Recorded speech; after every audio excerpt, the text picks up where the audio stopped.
നമ്മൾ പലപ്പോഴും ഒരു ബ്ലെയിം ഷിഫ്റ്റ് നടത്തുന്ന കാര്യം അതാ. എനിക്ക് ഇത്രയും പ്രയാസം വന്നിട്ട്, എനിക്ക് ഇത്രയും ബുദ്ധിമുട്ട് വന്നിട്ട്, ഞാൻ ഇങ്ങനെയൊക്കെ ആയിട്ട് എന്നെ വേണ്ട പോലെ പരിഗണിക്കുന്നില്ല, എന്നെ വേണ്ട പോലെ കെയർ ചെയ്യുന്നില്ല, എനിക്ക് വേണ്ടുന്ന സപ്പോർട്ട് സിസ്റ്റം തരുന്നില്ല. പക്ഷെ നമ്മൾ നമ്മളെ തന്നെ ഒന്ന് അനലൈസ് ചെയ്യുന്നില്ല. നമ്മൾ എത്രത്തോളം നമ്മളെ കുറിച്ച് അറിവുള്ളവരാണ്, നമ്മൾ എത്രത്തോളം നമ്മളെ കുറിച്ച് അക്സെപ്റ്റൻസ് ഉള്ളവരാണെന്നുള്ളത്. ഇനി ചിലർക്ക് ഒരു അവയർനെസ് ഉണ്ടാവും, പക്ഷെ ഈ അവയർനെസ് മാത്രമേ കാണൂ, അവരൊരിക്കലും അതിനെ അക്സെപ്റ്റ് ചെയ്യത്തില്ലായിരിക്കും. അവരുടെയൊക്കെ ലൈഫ് എങ്ങനെ, ചിലരൊക്കെ ഡിവോഴ്സ്ഡ്, ചിലരൊക്കെ ഇങ്ങനെ അവരുടെ എന്താ പറയുന്നത് ഫ്രസ്ട്രേഷൻസ് മാറ്റാൻ പബ്ബിലും ഒക്കെ പോകും. ചിലർക്കൊക്കെ ഒത്തിരി എക്സ്ട്രാ മാരിറ്റൽ അഫേഴ്സ് ഒക്കെ ഉണ്ട്, മൾട്ടിപ്പിൾ റിലേഷൻഷിപ്പുകളുണ്ട്.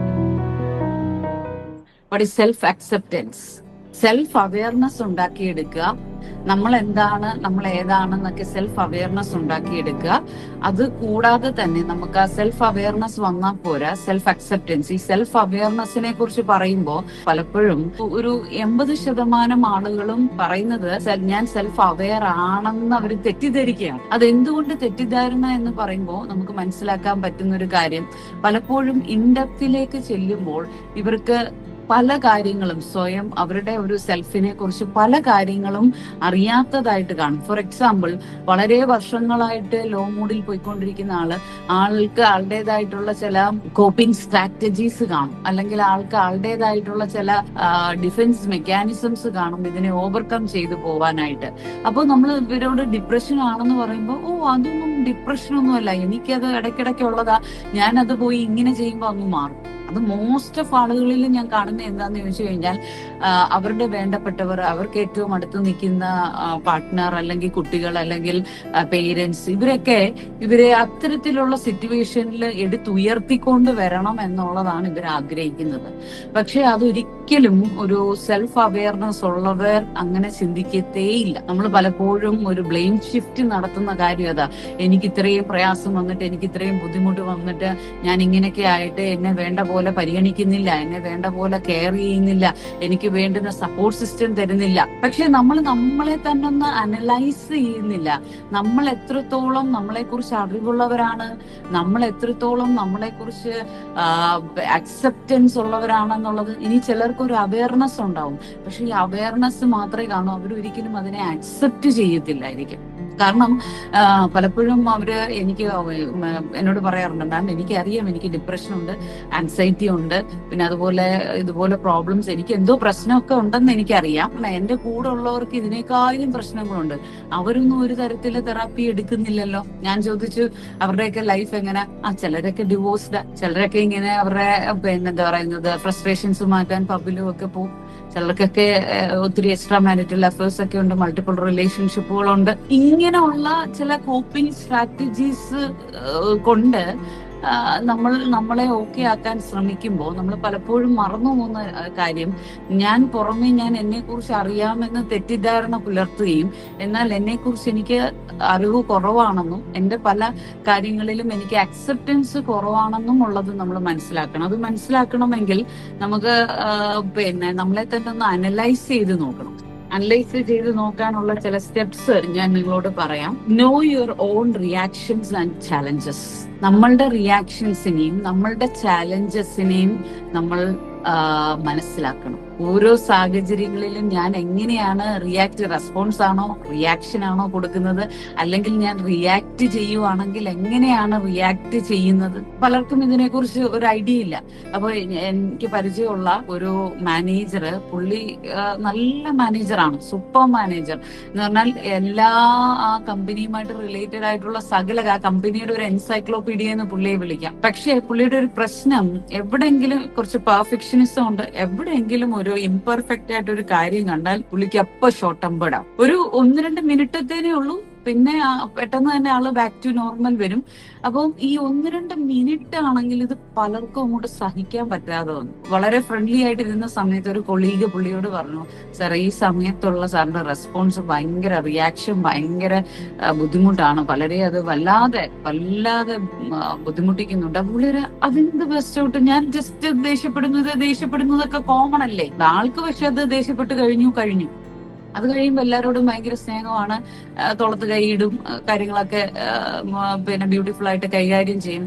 അപ്പം കൊളീഗ് പറഞ്ഞു, അടുത്ത പ്രാവശ്യം സാറിന് അങ്ങനെ ഉണ്ടാവുമ്പോൾ ഞാനൊന്ന് വീഡിയോ ഷൂട്ട് ചെയ്തോട്ടെ എന്ന് ചോദിച്ചു. ഞാൻ വീഡിയോ എടുത്തോട്ടെ എന്ന് ചോദിച്ചു. ഓ അതിനെന്താ, യെസ് എടുത്തോളാൻ പറഞ്ഞു.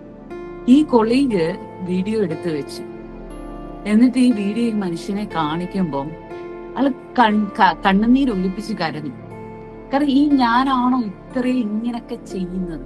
നിങ്ങളുടെ ഇത്തരത്തിലുള്ള റിയാക്ഷൻസിനെ നിങ്ങൾക്കറിയാമോ? അതിനെ കൂലങ്കൃഷ്യമായിട്ട് നിങ്ങൾ അനലൈസ് ചെയ്തിട്ടുണ്ടോ, മനസ്സിലാക്കിയിട്ടുണ്ടോ? അത് നിങ്ങൾക്ക് എങ്ങനെ ഇമ്പാക്റ്റ് ഉണ്ടാക്കുന്നു, മറ്റുള്ളവർക്ക് എങ്ങനെ ഇമ്പാക്റ്റ് ഉണ്ടാക്കുന്നു എന്നുള്ളത് മനസ്സിലാക്കിയിട്ടുണ്ടോ? ഇത് പരിഗണന കൊടുത്തെങ്കിൽ മാത്രമേ നമുക്ക് സെൽഫ് റെസ്പോൺസിബിൾ ആകാനായിട്ട് സാധിക്കത്തുള്ളൂ. This is the prime step towards self responsibility.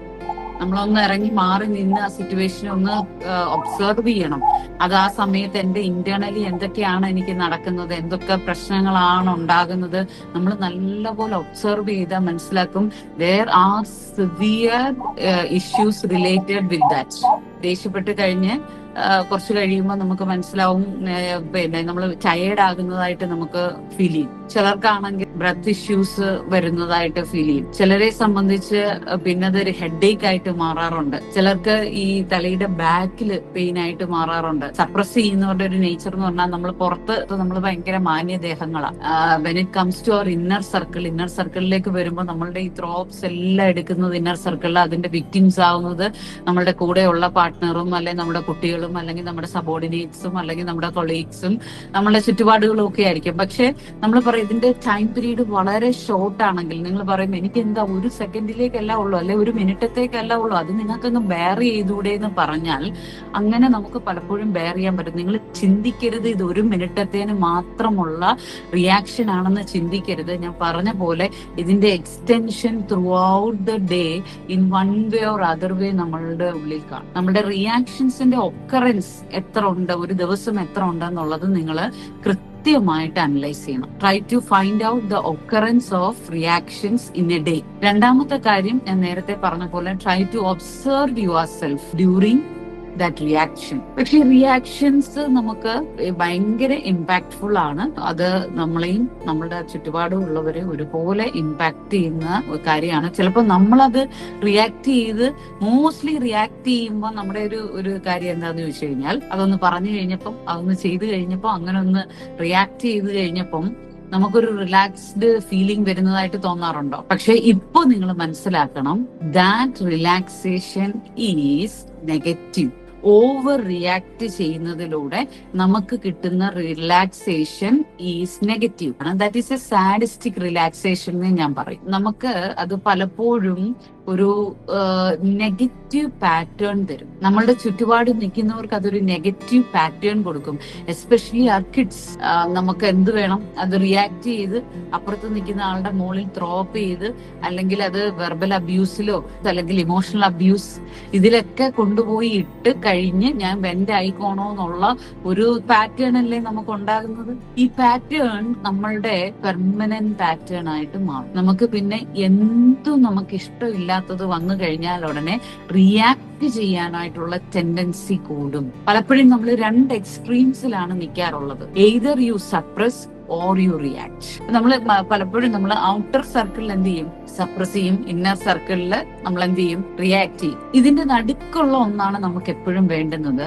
That is responding. പലരും റെസ്പോണ്ട് ചെയ്യാതെ സപ്രസ് ചെയ്ത് ലാസ്റ്റിൽ എന്താവും എന്നറിയാമോ, അതൊരു ഭയങ്കര ബസ്റ്റ് ഔട്ട് ആവും. അത് പ്രത്യേകിച്ച് നമ്മളുടെ വർക്ക് ലൈഫിലൊക്കെ ആണെങ്കിൽ ചിലപ്പോൾ നമ്മളൊരു ചെറിയ കാര്യത്തിനായിരിക്കും ഭയങ്കര ബസ്റ്റ് ഔട്ട് ആവുന്നത്. അപ്പൊ ബാക്കിയുള്ള കൊളീഗ്സ് എല്ലാരും കൂടെ നമ്മളെ കുറ്റപ്പെടുത്തും. ഇത്ര ചെറിയ കാര്യത്തിന് നീ എന്തിനാ ഇത്ര ഷോ കാണിക്കുന്നത്? ആരെങ്കിലും അങ്ങനെ ചെറിയ കാര്യത്തിന് മിണ്ടാതിരിക്കുന്ന, നമ്മൾ വിചാരിക്കും വളരെ സൈലന്റും കാമും കൂളും ആണെന്ന് ചിന്തിക്കുന്ന ആരെങ്കിലും ഒരു പ്രത്യേക സാഹചര്യത്തിൽ ഒരു ചെറിയ കാര്യത്തിന് ഭയങ്കര ബേസ്റ്റ് ഔട്ട് ആവുന്നുണ്ടെങ്കിൽ നിങ്ങൾ ചിന്തിക്കണം, that person has some kind of suppression inside. നമ്മൾ അങ്ങനെ സപ്രസ് ചെയ്ത് വെക്കുമ്പം നമ്മളെ ഹേർട്ട് ചെയ്യുന്നുണ്ട്. നമ്മൾ പലപ്പോഴും ഈ സപ്രസ് ചെയ്യുന്ന പലരും എന്നോട് പറയാറുണ്ട്, ഞങ്ങൾ സപ്രസ് ചെയ്യുന്നത് മറ്റുള്ളവരെ ബുദ്ധിമുട്ടിക്കണ്ട, മറ്റുള്ളവർക്ക് വിഷമമാകണ്ട, മറ്റുള്ളവർക്കൊന്നും ആകണ്ട എന്ന് പറഞ്ഞിട്ടാണ്. നമ്മളുടെ റിയാക്ഷൻസ്